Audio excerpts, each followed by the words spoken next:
Hey friends, it's Altenew Certified Educator Walter Zemrock welcoming you to the Altenew Educator Layer It Up video hop. Sit back, relax, and enjoy. In this video, I'll not only be layering cardstock, I'll also be showing you how to layer in colors and different mediums to enhance your overall design. As you can see, I started by creating my A2 card base. I used an A2 Pink Sands panel, attached it to my card base. I then get ready to start doing a little bit of ink blending onto a sandy blush card panel. I'm putting a little bit of gold behind, and I'm not going over the entire panel because this is just going to be a background that you'll see through a window. As you can see, that antique gold ink looks beautiful on that panel. I then go ahead and emboss my A2 sized white cardstock. I used a heavy cardstock because I wanted to make sure that it was going to really stand up to the embossing folder because there's so much detail on this one. So I used 110-pound white cardstock to emboss it. Once done embossing, I grabbed my Altenew craft knife and I cut out the windows. The reason I cut out the windows is because, as I had mentioned, I'm going to use some acetate to be able to have the folder look like an actual window. Cutting these out is actually quite simple. You just let that X-Acto knife go ahead and follow along the inside lines of the embossed window area. It's really not too difficult. Just take your time and trace around and you'll be just fine. You could also just make an opening slit and use your scissors, detail scissors, if you'd rather do that. I now begin layering up my inks to create what I think is a pretty realistic look for an older castle. As you know, they're typically, kind of gray stones that have little tones of brown and even little bits of blue in them as well. So I start by putting down a lighter gray, and for that I'm using the Altenew Morning Frost ink. I go ahead and cover the outside stone part of the panel entirely with that light gray. I don't make sure that it's hitting every single spot because, as you know, stones naturally have different areas of deep and light colors to them. I then move on to Evening Gray, my medium shade of the gray, and just add it around the outside edges, coming in a little bit more towards the bottom. Again, just however you think it looks kind of natural and where you think you want some darker spots. There's really no rhyme or reason. And I then add some additional shading with Moonrock. Next up is my brown tone, and for that I'm using Toasted Paprika, which is a very nice deep brown color. And I just add some in, going around the stones randomly. And to bring it all together and give me that little bit of light blue, I use Altenew's Polar Bear ink and blend it over the entire panel. I'm not blending the window pane area because that I'm actually going to use alcohol markers on to go ahead and layer it up even more. It's always nice to do a top coat of a lighter color to kind of help blend, especially when you're using several dark shades. With that blending done, I mist it first with some water and then with some rubbing alcohol. Then I use a hair dryer to dry it. The purpose of the water is to get that kind of stained and splattered look, and the alcohol lightens up the color so it's not so dark. I think it looks pretty realistic. What do you think? I now use several shades from the Altenew Rock Collection alcohol artist markers to color in along the window pane area. There's a nice column there, and these markers really create such a realistic stone look. So I start with a darker shade, come in with a lighter shade, add some additional darker details, and then come in with the lighter again and just kind of blend it all together.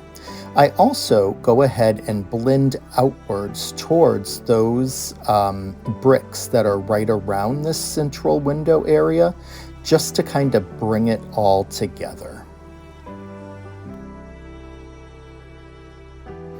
This is my favorite way of coloring stones. When I'm using the combination of the grays, the brown, and the blue, as well as using these particular alcohol marker colors. They just create such a nice, realistic look. You can't go wrong using them.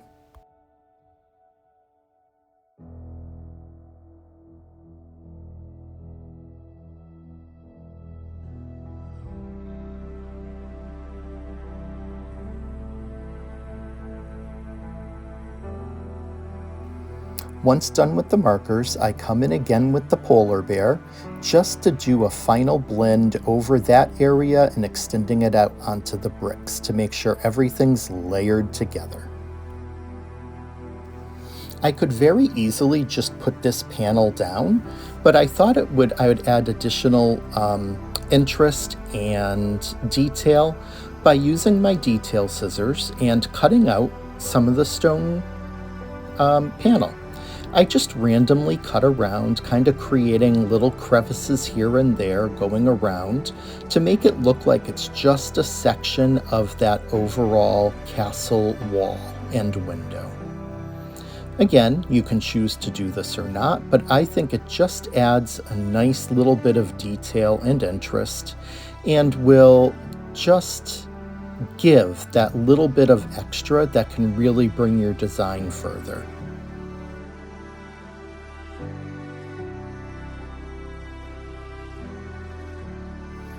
And there's no wrong way to cutting this out. You can do whatever you'd like.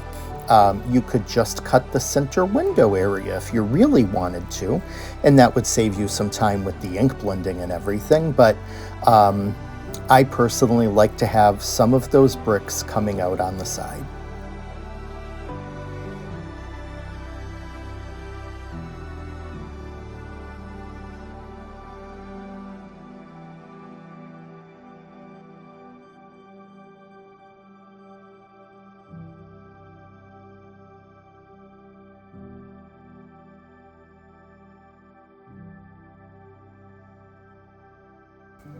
Once that's done, I grab a white gel pen to just lightly run in between the bricks to give it that look of having some pointing there, some of that mortar. And what's nice is, just going over it once, the white isn't so strong that it's going to be overpowering, and it actually settles in and looks a little bit darker when it's dry. And again, this is one of those details that will just really make your design pop. You don't have to do it, but I think for the couple of minutes it takes to do it, it just adds that wow factor.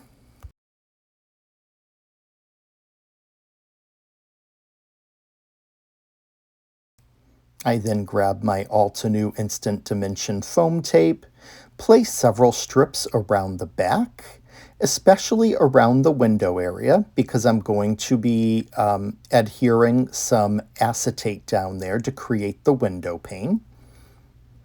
And so I go around the window, but also put some pieces along the other parts of the wall to make sure that it will stick down.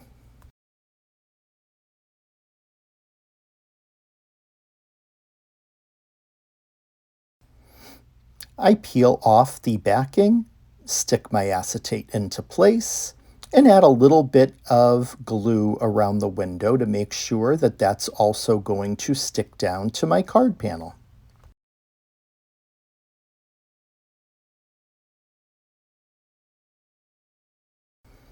And I adhere that down, making sure that you can see the stenciled gold pattern on the on the sandy blush paper. I then take the completed panel and adhere it down onto my card base. I think it's really, really pretty.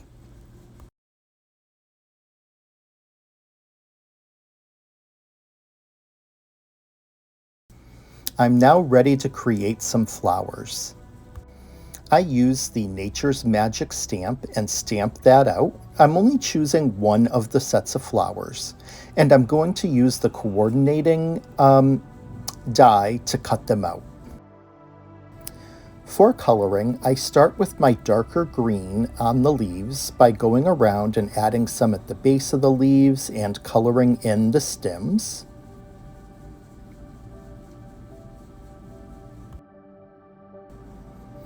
And I then take my lighter green and color and blend it in.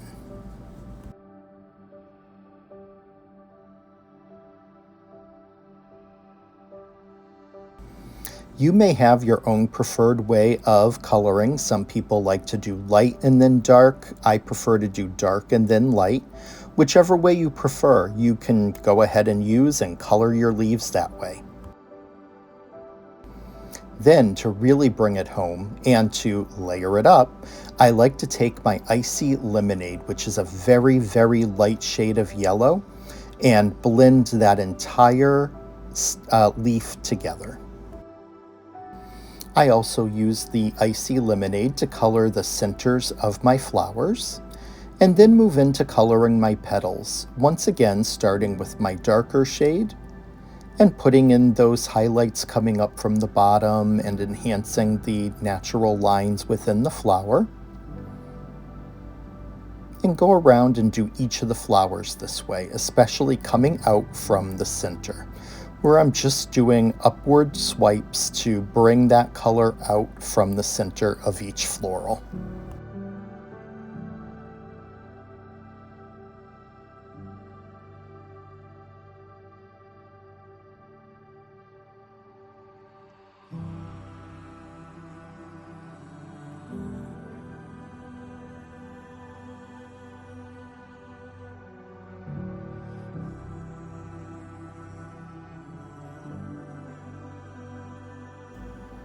And I then get my lighter shade of pink and color and blend those petals in. Moving around from floral to floral, making sure that I'm happy with coloring each of them and making sure that I'm blending from the center outward.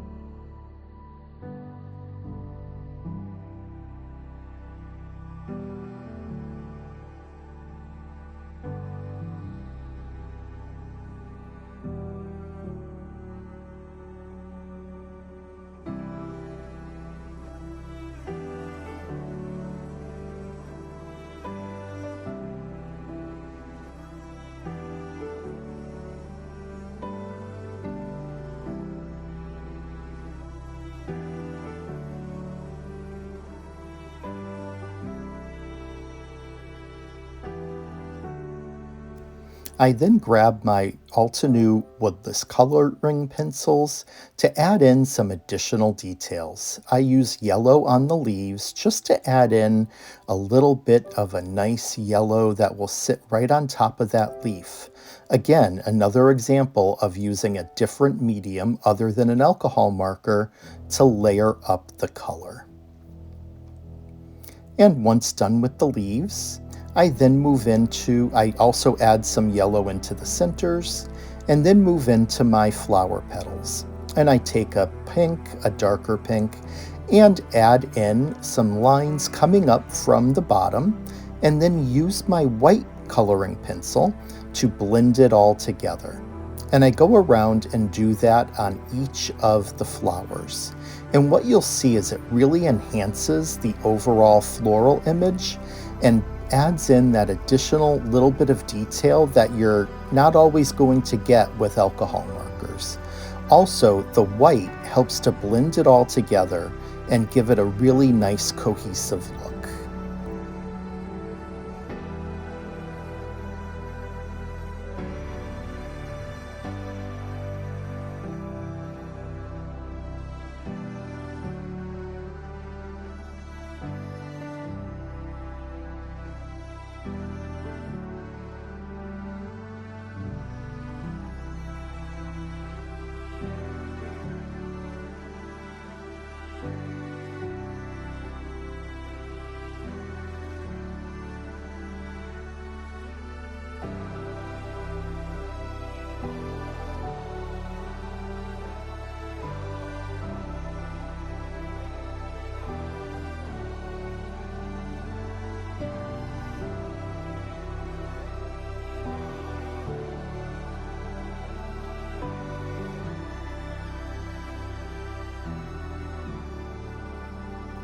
And then I follow that up with a coating of a light peach color on top of it.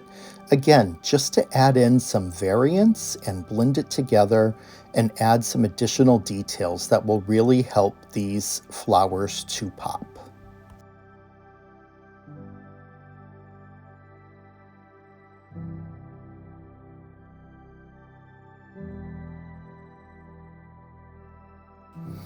I then use the die to die cut out my flowers and then decide on the arrangement on the card. I want to make sure that you can see through the window at the top, so I trim off that top flower, but I'm going to add it in on the side of this set down at the bottom. So I use some glue to go ahead and add my flowers down in front of the window.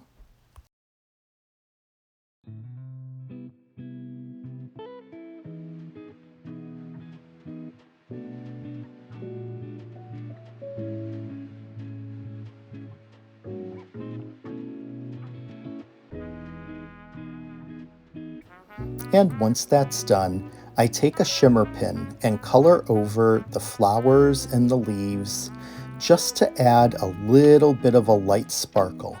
Also, the shimmer pen helps to do like that final blending and layering up of that color, if you will, to really make them look like a unified floral.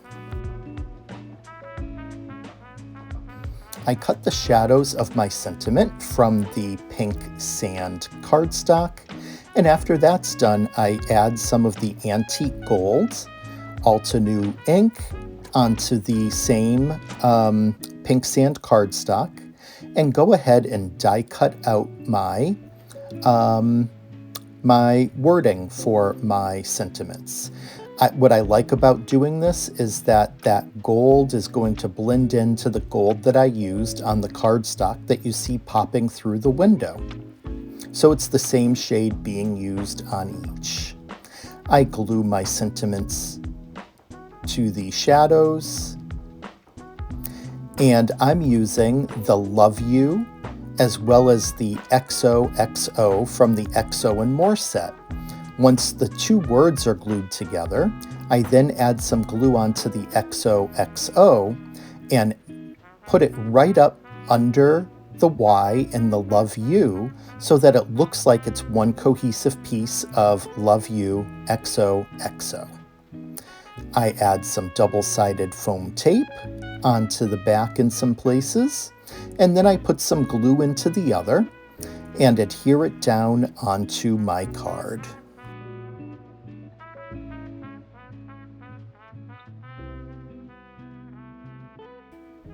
And to finish it off, I add some of the gold sparkles metallic gems onto my card as a finishing touch.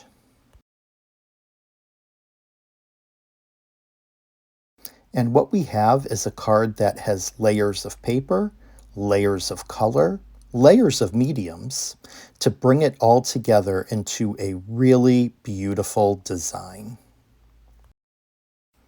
Thanks so much for watching, and be sure to take part in the hop because you'll have a chance by leaving a comment to win one of three $20 gift cards or one of four $15 gift cards. See you again soon. Hello crafters, Jen here. For more tips, techniques, tutorials, and to discover which paper crafting products are right for you, subscribe to Altenew's YouTube channel. Make sure to hit the notification bell so you don't miss any videos. Thanks for watching.